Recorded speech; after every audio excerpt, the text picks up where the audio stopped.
The views expressed and the opinions given by the individual host, guest, random reptoid, or chupacabra may not necessarily reflect those of AM 950 Radio, its affiliates, or its sponsors. Now, it's time to step into the unknown. The best of GhostBox Radio with Greg Bakun.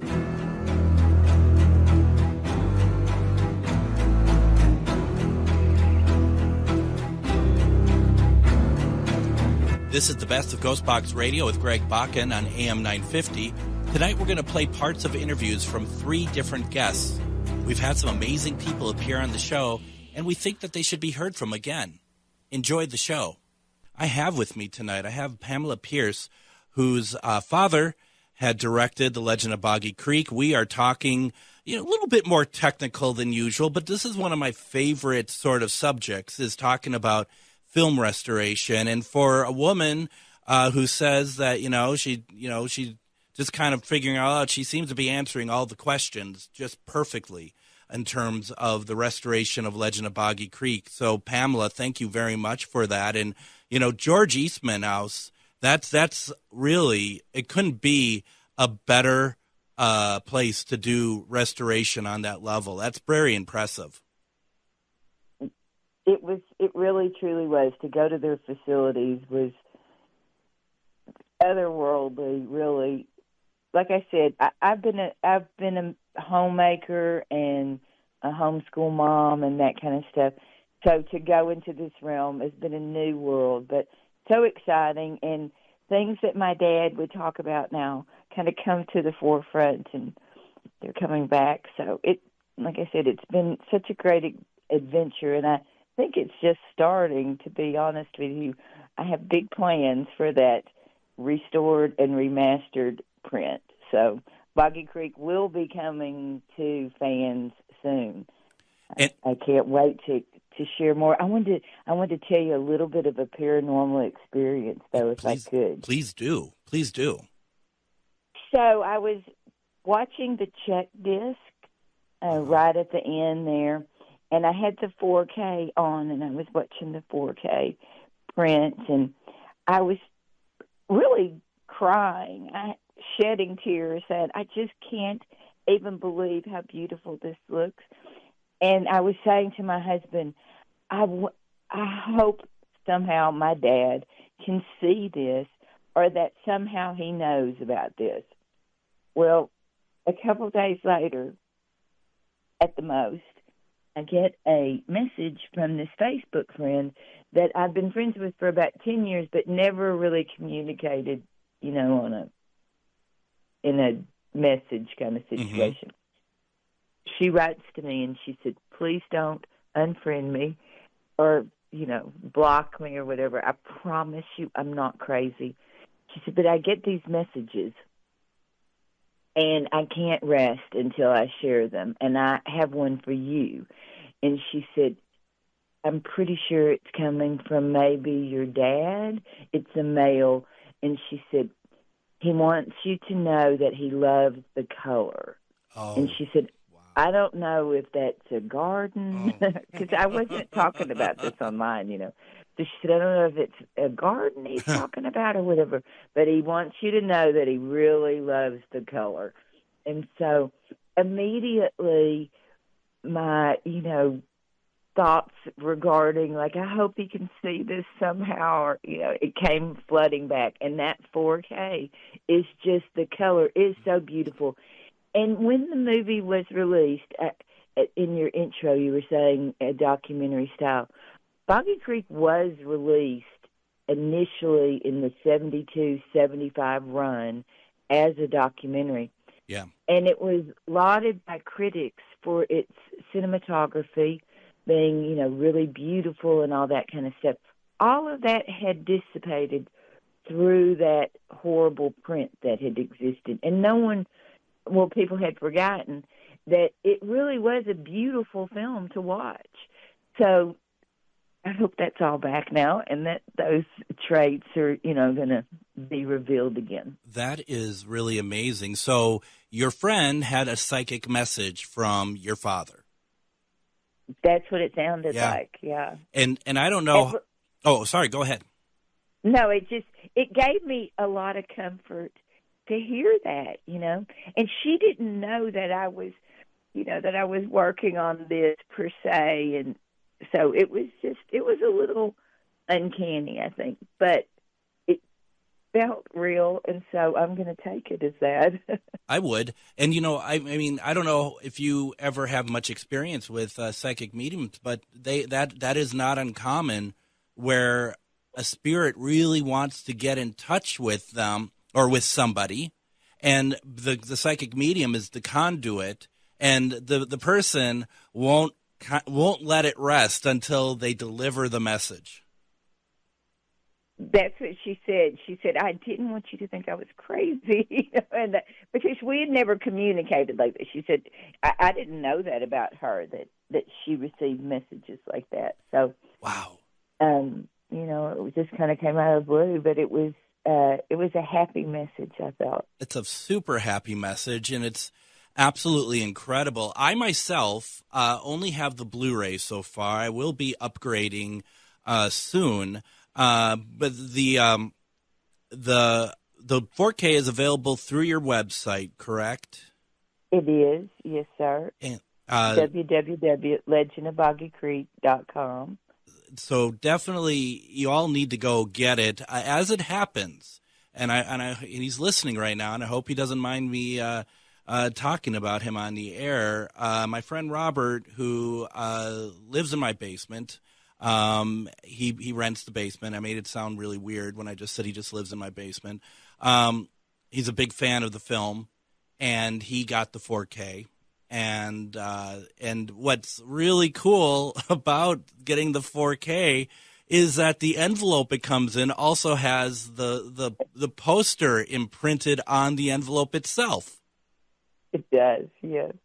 That turned out to be a big hit. I was a little bit surprised, but happily surprised.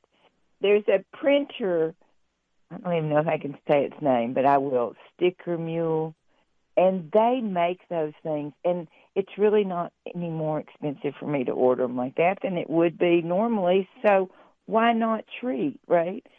A couple of people, there was one person that fussed and said, I hate bubble mailers. And it was on a video, but then they came back and said, but I'm saving this bubble mailer. Yeah. So anyway, yeah. It's really nice. Yeah. Thank you. So it was I wanted it to, when it arrived, for everybody to see that it was there. I mean, it just goes to show the love for it. And Robert actually just texted me, and he said that he just also wanted to say how much he loved the color of the film. I mean, especially when you're putting all of your heart and soul into it, right? And it's like you're like, this is for you, Dad, and just really trying to make it as good as it can be. That's pretty incredible. The technology today as well. So the 4K format perfectly masks the original Technoscope wide angle. So it was almost like it was made to happen. These things almost feel faded. When I'm working on this project, the way that it's fallen into place is just really amazing. And I'll tell you on your show, I haven't said it to anybody, but since they let it go on their show a couple of weeks ago, I'll share a tiny little piece. I kept getting, I believe in God, and I kept getting this, that I should go to the Duck Dynasty gift shop. And I know that sounds like the gift shop. Oh, okay. But I had been hired to come down for the first inaugural Louisiana Bigfoot Festival. And I was driving, and my husband was with me. He was actually driving. And we were coming into Shreveport, and I was seeing the Monroe signs, Monroe, Louisiana, where the Duck Commander headquarters are. And I said to my husband, God is telling me to go to the gift shop. And he said, well, then we better go. Anyway, we went, and nothing really happened that day. except we were walking through, and it says Duck Commander on one side, Buck Commander on the other. And my husband says, you should invite these guys to Falk to hunt the creature. Mm-hmm. So the next day, I'm with the promoter of the event, and we're talking. He was like, how was your ride in? And so I told him we went through Monroe and what David had said. And he's actually he owns a production company, this guy who I was talking to. And he said, oh, I want to be a part of that show. And so you could see the light bulbs going off. He said, wait, I know some of those guys. And then he said, oh, would you like me to share your contact information? And, of course, I did, Yeah. So the next day, they connected me with Zach Dasher. And Zach just released the movie The Blind, which is the bio on Phil Robertson. That was released on September 28th, and it's been a huge hit. Yeah. And I'm so excited for them. But we're going to be their next movie. We'll be their number 2 movie, and so we are doing new Legend of Boggy Creek films. You're kidding me. No, I'm not kidding you. Wow. So is this... So go ahead. Yeah, wow. So we're in development now for... a trio is what we're starting with. So hopefully there'll be an entirely new franchise of Legend of Boggy Creek films. Wow. I did not expect that at all tonight. That is absolutely incredible. Wow. So I've been real hush-hush about it, but they actually started talking about it on Phil's Unabashed podcast about 10 days ago. So the cat's kind of out of the bag. But that's what we're developing now. And we're actually pretty far along with it, but it's going to be so exciting. Unbelievable, the group that God is bringing in. And I can't share yet who it is, but an unbelievable writer, very famous in that world, and it's going to be great. It is going to be great. I'm getting some responses through text by what they're hearing, and that's thank you for sharing that with us, Pamela. That's fantastic news. I didn't expect breaking news from the Boggy Creek world today. I mean, this is very, very cool. I cannot wait for more information to come out about this. This is so cool. I've shipped to about 38 countries. My little mailers going all out. And the film really is, it's beloved in Germany, in Great Britain, in Australia. And I don't have the knowledge, any of those things to take Boggy Creek where it needs to be. And so I knew that I was going to have to join with, larger forces and all of that kind of stuff. And being in Hollywood is a little bit like swimming with the sharks, So I was very prayerful about how I went about the whole thing. And so to be able to work with those people, that group, I'm super excited about. Well, congratulations. You truly deserve this. I bet your father's just grinning ear to ear right now. So it's interesting. My dad's first job out of high school was with the NBC affiliate out of Monroe, Louisiana, El Dorado. There's a station there, and that's where he got started. Mm-hmm. I was born in Monroe, Louisiana. Mm-hmm. And so he, and my mother was from right there. So that's where it kind of started for at least us. Yeah. Yeah. So to go back there and have that connection is just really... It's full circle. I mean, yeah, I think so.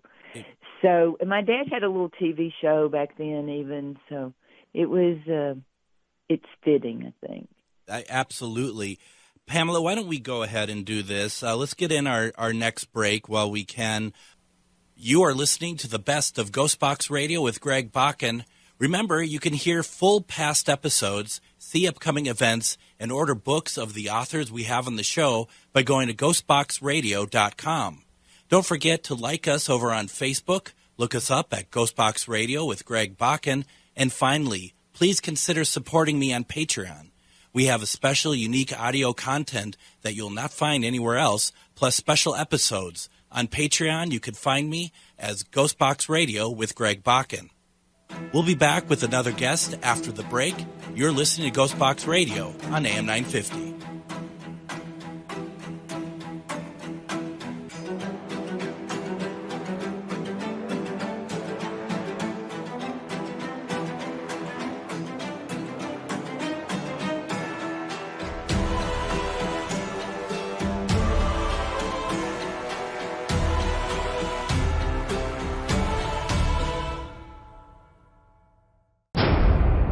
The best of GhostBox Radio with Greg Bakun. We're talking with Ken Boggle, who is now part of the series Living for the Dead, which is currently streaming on Hulu. If you haven't had a chance to watch it, definitely go check it out. There are 8 episodes. And it's a really good program. Ken, we last segment was kind of a social commentary, but let's talk a little bit more about the actual episodes themselves. How many of these places have you ever been to before? I had been to 2 prior, one of which was Waverly Hills because, Waverly Hills. Right. And I live in Kentucky. Like you go to Waverly Hills, right?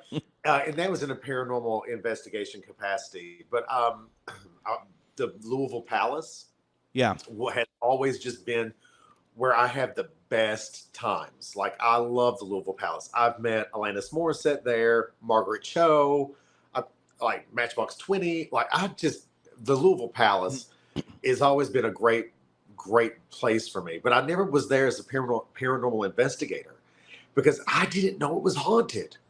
Oh, nobody told me. And honestly, whenever I get there and I'm going to a concert, the last thing I'm thinking is what spirits could possibly, Like I'm sitting there thinking like, I hope Elena sings You Ought to Know. You know what I'm saying? Like I'm over here thinking like, is Matchbox 20 going to do an acoustic 3 a.m.? You know what I mean? Like right, I'm not. Right. So no, but I'd been to 2. I had been to the Louisville Palace in Waverly Hills, and it was so cool to go back to those places and learn things I'd never learned and experience things I had never experienced and to do some really good work. It was awesome. I also, with going to the Clown Hotel, it's one of those unique areas that you go up the highway and you hit. If you go from Vegas and you go up the highway, you hit Goldfield that has the Goldfield Hotel. You can pretty much get to Area 51. Then you right there you have Clown Hotel. You also have the Mitzvah Hotel. I mean, what a highway! God, it's the creepiest the creepiest thing. But can I tell this story? I don't know if I'm going to get in trouble. I'm going to tell it anyway. Let's see what happens. Let's see what happens. It is a long stretch. Yes, a long stretch, and riding that long is pretty hardcore. But I do like a big gulp of Diet Coke. I do like that. And I drank a lot of that. And suddenly I had to go to the restroom. And I was like, oh my gosh, where do I go to the restroom? This is not okay. So we found this like out of nowhere, this little side road. And I was like, I'm totally going to go use the restroom. I go out there and it's some kind of like an alien brothel or something. I've been there, Ken. I mean, I was just minding my own business, taking care of business, and suddenly these flashlights come out and I was like, get the hell out of here. But it is the most interesting highway I think it is I've ever been on, because it's just like nothing. And then boom, you have an alien brothel, boom, a haunted clown motel, the Mitzvah. Just insanity. I loved it. I think it's a great place. It is. I've been not using it. Let's be clear. I wasn't there as a customer of that sort of service, but I was at the alien brothel, and it does raise a lot of questions, Ken, whether or not if you were to use it as a service, are they aliens? I mean, is that really what's going on there? I mean, I didn't ask. I was too afraid to ask.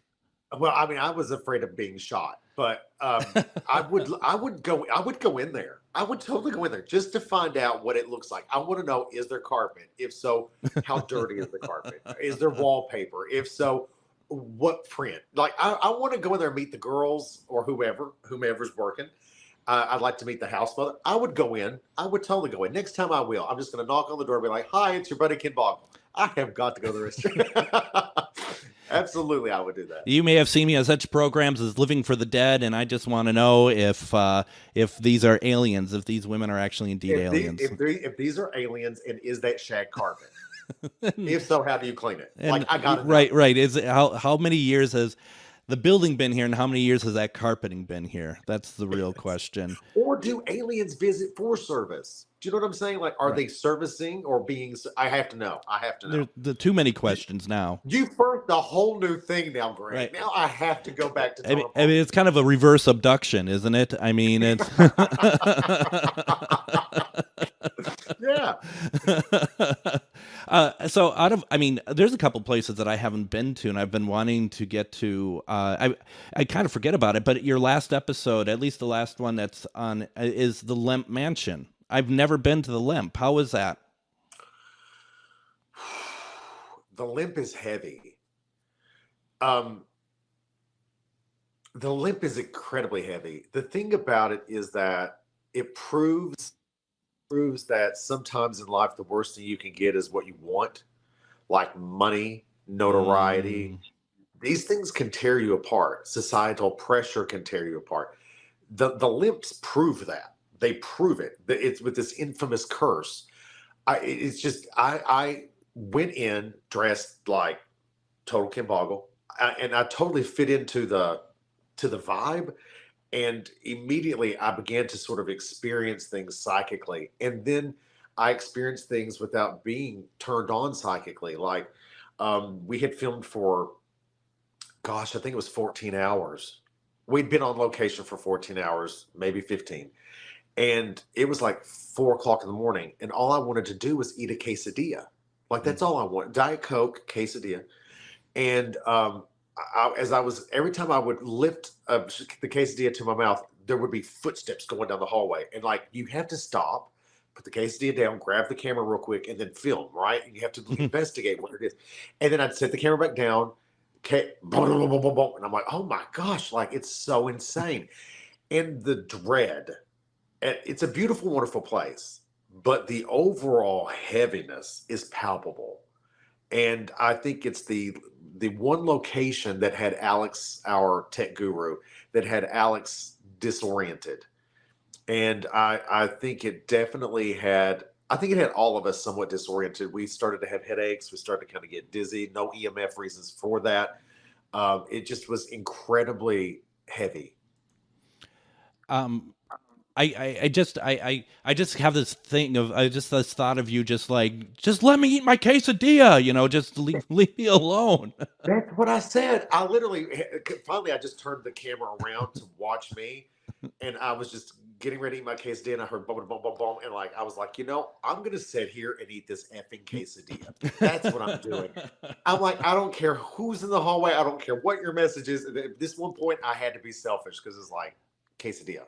Yeah. And for those who've never worked on a television or film crew or anything, and my background is production, people don't really understand and this is why it's the level of energy that all of you brought to the show, and knowing how much a day of filming, like how much that takes out of a person, that's pretty impressive.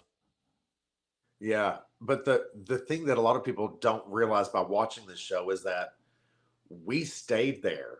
Like, we filmed for 4 days, 3 or 4 days, but we were usually there for a whole week. So before the cameras even rolled, we unpacked our bags and we settled in, and we were being drained from the time we got to a lot of those places until the time we left.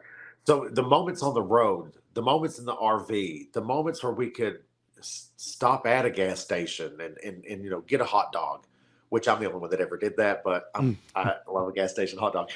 But, those were like precious to us because it was those moments that we got to reclaim our energy. You said it beautifully. Nobody really understands how incredibly draining that is. It's not just the work, it's the spirits. It's just the activity as well. Both of them just will absolutely drain the life out of you. I mean, you have to think that as much as you love it, as much as anybody loves it, as much as Jason Haas loves it, there's a point where it's like, I don't have anything more to give. I don't, it's just too much. Yeah. For me, it was the Copper Queen because I was staying in the Billy's bedroom, which I was all gun ho for. Trust and believe. I was like, absolutely, like, can't wait. And we go in to get the keys. And that's one of the episodes where as soon as we got there, we started, it was all spot on. And I set up the trigger object, which is a Boo Bear, and also an EMF detector. And I remember going in that night because I was so drained. We filmed all day long, and we were already experiencing things from the word go. We were experiencing things. And I said to the camera, the first thing I'm going to do tonight is move that Boo Bear. And then as soon as I said it, they went, and I was like, you have got to be kidding me. And then from 2 a.m. until 3, almost 4, I got tired of filming. Like in the show, you can see me. I was so drained that I just tears. I was like, golly, like it just is too much. It's too much and so heavy and so sad and oppressive that I just couldn't bear it anymore. And I remember getting up and going to Roz's bedroom, and I was like an 8-year-old kid. I tapped on the door and said, Roz, will you let me in? She didn't know that it was me. She thought a ghost was saying her name, and she runs out of the bed. And you could hear like, boom, boom, boom, boom, boom. And then it sounded like somebody threw an armful of frozen turkeys in the bathtub. Like, boom, boom, boom, boom, boom, with the shower curtain. I was like, damn it, Roz. Come on, Roz. That's great. I stayed at the Copper Queen a few years back, and I was there with somebody else. And funny enough, we were shooting a sizzle for a possible Travel Channel show, just her and I. And we were in the Copper Queen. We were going to do some stuff there, and it was very oppressive in there. And we were in the room that's actually kind of almost like you have to go through like on the second floor, I think it was, and you have to almost go through like just a short walkway, like almost outside the hotel to get to the room. It's very separate. Just a beautiful place, but walking the dread, it was so horrible. And we get in there and she's freaking out. And I'm just like, I do this thing where I'm just like, I'm going to energetically raise the walls.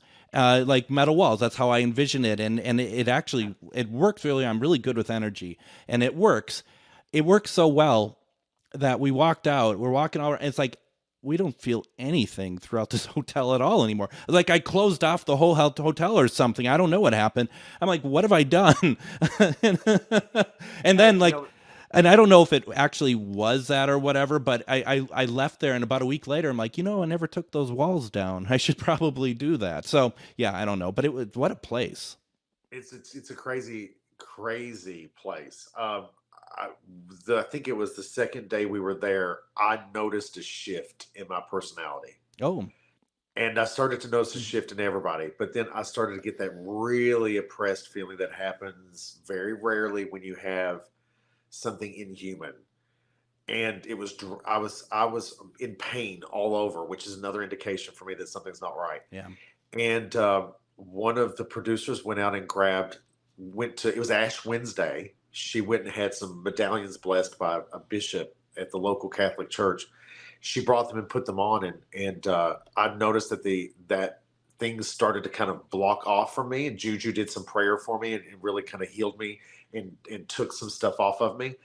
And then it was kind of like, oh no, if we're here to film this, like, what if I'm blocking it? You know what I mean? Like, and I was like, I hate to put myself in spiritual danger, but it requires sometimes you have to kind of let that wall down.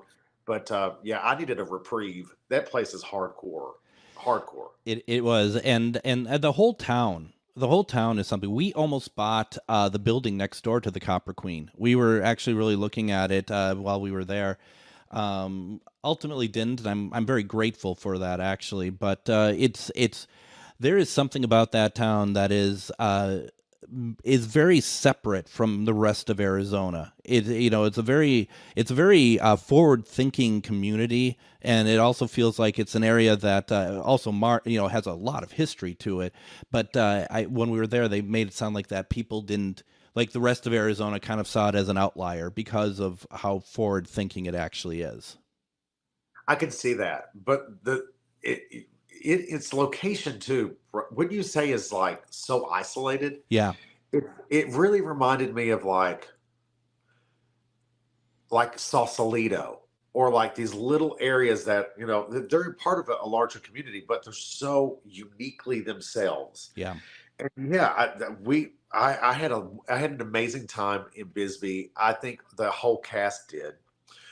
We did a tremendous amount of karaoke when we could, and I'm sure that's eventually going to end up on a blooper reel somewhere because we were doing Sweet Dreams and it did not go well, and we butchered the Eurythmics. Annie Lennox will write a song. I'll write a letter about it, I'm sure. But anyway, no, it's amazing, wonderful art community, tons of antiques, tons of really great people. Great pie too. There's a wonderful place there where you can get the most amazing, huge, thick pieces of pie. And Juju treated me to a piece of pie one day, and I was like, "This is the love of my life." So no, it's a great community. You are listening to the best of GhostBox Radio with Greg Bakun. Remember, you can hear full past episodes, see upcoming events, and order books of the authors we have on the show by going to GhostBoxRadio.com.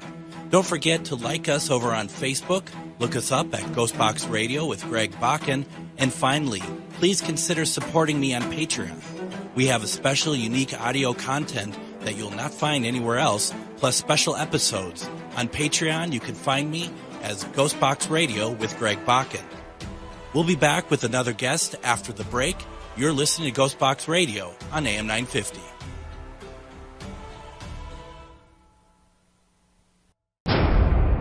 The best of GhostBox Radio with Greg Bakun. I have on with me, and how exciting to have on Cheryl and Carter. We've been talking about all sorts of things. Don't forget her book, Dimensions, Mysterious Triangles of the U.S., is available on Amazon. Please support and pick up the book. You're talking about thunder. I remember when I lived in Duluth, we'd have a big snowstorm and there'd be lightning and thunder. You lived in Duluth? Yeah. Duluth, Minnesota? Yeah. No. Oh. Yeah. Yeah, no. Which one is it? Duluth, Minnesota. Okay. Yeah. Right on Lake Superior. Yeah, I didn't know you lived in Minnesota. Long time ago. Yeah. I remember it got so cold there was a ship coming in and it got froze and it couldn't get to shore. It couldn't get back out. Wow. And the helicopters were dropping food down to the guys. Yeah, fun time. I believe it. I mean, that place and the hills. The roads with the hills in Duluth, I mean, driving that in the winter, I've never had to, but I lived on top of the hill. I didn't go downtown in the winter. Yeah. I drive in that hill. So we're gonna talk about your book in a second here, but up in Duluth, did you, I mean, a couple places, now you said it's a long time ago, so it was before like NOPEMing was available to investigate, which is outside of Duluth. But then you had the Glensheen Mansion, and you also have now up there that they have for investigating is the Irvin, the ship. And I've been to two of them. I've investigated at two of them, and it's great. I love Duluth, the book. I mean, this is what I love about these books. Cheryl, is this self-published, or do you have a publisher? Self-published. This is what I love. These are extremely good books. They're well written, and that they cover an area that needs to be talked about, and you're doing it amongst many, others as well. But this is really good, and this is information that you don't really find in a lot of other places, at least curated, if you will. Mm-hmm. I'm this is really cool. Congratulations on doing these books. Thanks. I start getting into this stuff and I can't stop. No. Now, when we talked last time, the book that we were talking about last time, you were told to write it. It came to you. How about with this book? Is this just like one of those things where you're just like, I just want to find out about it? This is where somebody wanted me to be on their podcast, and I says, well, this is before the book, and I says, well, what should we talk about? I don't know, and I says, I don't know. How about mysterious triangles in the U.S.? And so I looked stuff up. I just looked up the names. Mm-hmm. I says, okay, here, I'll take 5, you take 5, check it out, and we'll see what we want to talk about. Well, I did all this research, and I never got on the podcast.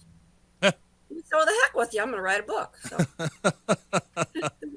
Well, their loss is our gain. Wow, that's funny. I mean, did you were just going through and you're like, you know what? I this is really interesting. I'm gonna write more about it. You could probably do another volume, couldn't you? Well, I says I just had some stuff, and I said I'm gonna research this more. What the heck? Yeah, no, I mean that seems to be seems to work really well. I mean, like you said, you get into this stuff and you can't stop. I mean, because how many books have you written now? 8. That's a lot of books. Yeah, that's a lot of books. Now, I mean, and I think most of it too. I mean, you know how to write, you know how to do this stuff. I mean, it has to be kind of fun. And I look at it with a show in a sense, my show in the same way. It's like, for you, it has to be a little bit like, what do I want to write about this time? Right. I mean, it's like, you could just be like, I could do anything. What do I want to write about this time? Because I also have a column in a newspaper, so I got to do that every month too. So what you doing in the newspaper? For Paranormal Underground magazine, I have my own column. They're the Carter Files. You do. Okay, that's right. I knew that. I forgot already. Most of that's turning into UFO stories. UFO is paranormal. Yeah, so. That's what I started out with, the other things, but it's probably the last year it's just turned into UFO stories. What is currently interesting you when it comes to UFOs? I mean, because I think that we all go through we love certain things, but then there's subsets of it that, at least speaking for myself, really interests me. Like, for example, for my UFO stuff, something that's been really interesting me lately is doing a CE5 experiment. So that's where I'm at. For you, is there anything that's really interesting you lately about UFOs? So I've done CE5 many times. It is interesting. What are you using for generating tones? Or are you doing it a different way? We use singing bowls sometimes. Oh, that's a really good idea. Oh yeah, and we're by a soccer field and there's woods behind us. And I've been in the woods. There's nothing in those woods. I've been in there in daytime, nothing. And we use the singing bowls and something comes out of the woods. And I'm not saying it's aliens. It could be interdimensional. Who knows what we're attracting. And I've got photos of, I don't know what it is. It wasn't human. What did this being do? Did it come out of the woods, walk out, run out? I saw it. I thought it was a ball of light sitting on the ground. So I took a picture. Yeah. And then when I blew it up, I go, was it a ball of light? It looked like a little alien baby. It did. Wow. And another time we saw, because we sit in a circle and I was facing the woods. And another time we had somebody turned 2 flashlights on. But they had to be big, like basketball size, because we're pretty far away from the woods. And they started moving back and forth and changing places and jumping up and down to the singing bowls. And I had my FLIR and I'm taking pictures, and I don't know why I didn't hit video as they're moving, but I just wanted to get pictures. Yeah. And so I'm watching them for 20 minutes.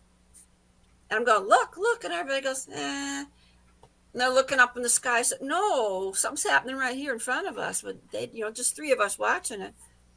And so finally the one stretched up like that little wiggly guy on the sidewalk that for advertising. Sure, yeah. It did that, and that's why I wish I would have been doing video. And then it went back down to the ball shape, and they back and forth a few times, and then when the singing bowls stopped, it's like somebody turned the two flashlights off. It was just gone. Now what was that? Underwear change time. That's what that was. We don't know. Was it just balls of light? What was it? I think one of the great misconceptions, and I'm not saying that, any shade on your friends or anything, but like you said, they're all looking up at the sky. But I mean, I'm of the school of thought that that's exactly where you really don't need to be looking, because I think that they could be anywhere around here at any time. Right. And if they're going to come, they're going to come land. So don't bother looking in the sky. They're coming down, right? They're gonna be multiple steps ahead of us anyway. Right. Yeah. Because another time, now here we are in the grass. There's nothing in the grass, and all of a sudden there was lights. There were lights in front of us on the grass. What was that? It's grass. Right. Huh. Why was the grass lighting up? I think one of the things about that is that, you can't apply, rational thought to how these beings are going to interact with us. I mean, I think as soon as we do that, we've lost. Right. So I had my tri-field meter, and it was just going crazy in the grass. What did you have it set to, your tri-field? Do you remember? No. Because there's always those different sort of things that you can set it to, and I do have one, and I should employ it more. I should really do so.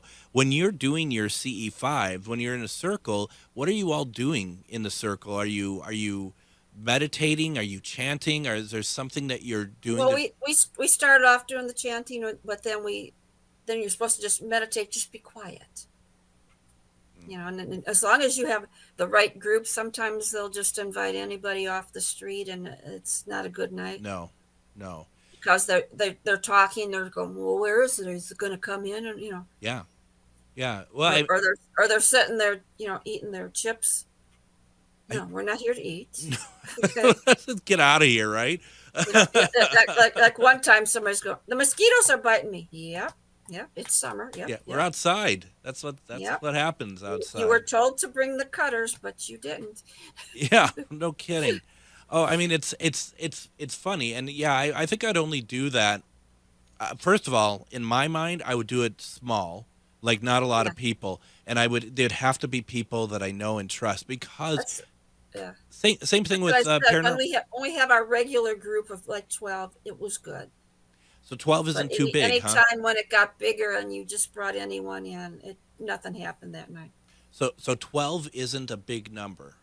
No. Okay. That's a good number. That's a good number, because I think so. You could be smaller, but I mean, we have a group that is good together. Mm-hmm. Now, are these all MUFON members when it's the 12, or it's just people that you know and half of them were MUFON members. Yeah. Not all of them, though.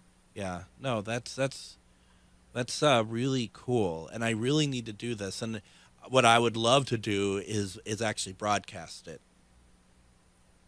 I'd love to just put it out. And the thing is, it's like when we do that, I don't want people to think that it just because we're broadcasting, it doesn't mean that we're going to get something. It's that sort of thing. But we were filming one time. You know who Ricky Butterfast is? Yeah. He works for SET. Yeah. So he was there that night, and they had a film crew. They were going to film what happened, but nothing happened that night because there was a film crew there. That's the one thing I worry about too. Nothing happened that night. Yeah. No. we did a investigation live here, actually, on the radio show here for Halloween over in Stillwater, Minnesota. And I'll be honest, I wasn't expecting a whole lot to happen there, because that's kind of the law of average, really. Mm-hmm. But we ended up getting really interesting activity at the location we were at.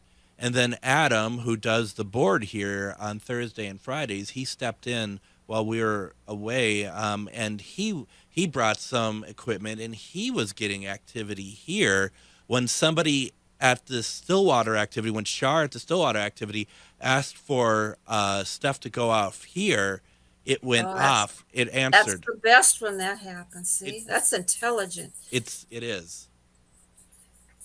And it was a really fun. And so, yes, I mean, and I totally understand that there's a more than likely chance that if we're trying to reach aliens and we're doing a CE5 and we're trying to broadcast it in any form, that they're going to be well aware of it, and that they may just decide that they want nothing to do with it and not take part. And that's the thing. And maybe the first time we do it, we just do it because we want to do it at the end of the day. Well, I mean, they had a lot of cameras there. You know, if you're just going to do, year one, you'd be okay. But yeah, it was like they had the big setup, and I go, no, this is too much here. Yeah. Did they do the lights as well? The big light? Yeah. Oh, my God. Yeah, that's what I mean. No, this isn't gonna. I knew it was. Cause I'm telling them all the cool stuff coming out of the woods, and then nothing happened. But well, and that's just it too. It's like I don't know how well people will take if they came along and actually something happened, and that's the thing. Careful for what you wish for, because it just might happen. And if we're gonna do this, that's why we're doing it, because we want something to happen. That's the point of it. And it has to be anything, not just a craft up in the sky. Like I said, there's things happening on the ground all around us. That one time I was sitting next to my friend, we had our lawn chairs, and I had my tri-field on the ground in front of me, and he had his in front of him. And we looked over, and I got a picture of it. Some kind of a hand or a claw had reached over across, and it touched my tri-field and made it go off. Oh, goodness. It could not have been either of our hands, the way that was situated. Yeah. That's unbelievable. How amazing is that? You are listening to the best of GhostBox Radio with Greg Bakun. Remember, you can hear full past episodes, see upcoming events, and order books of the authors we have on the show by going to GhostBoxRadio.com. Don't forget to like us over on Facebook. Look us up at GhostBox Radio with Greg Bakun. And finally, please consider supporting me on Patreon. We have a special, unique audio content that you'll not find anywhere else, plus special episodes. On Patreon, you can find me as GhostBox Radio with Greg Bakun.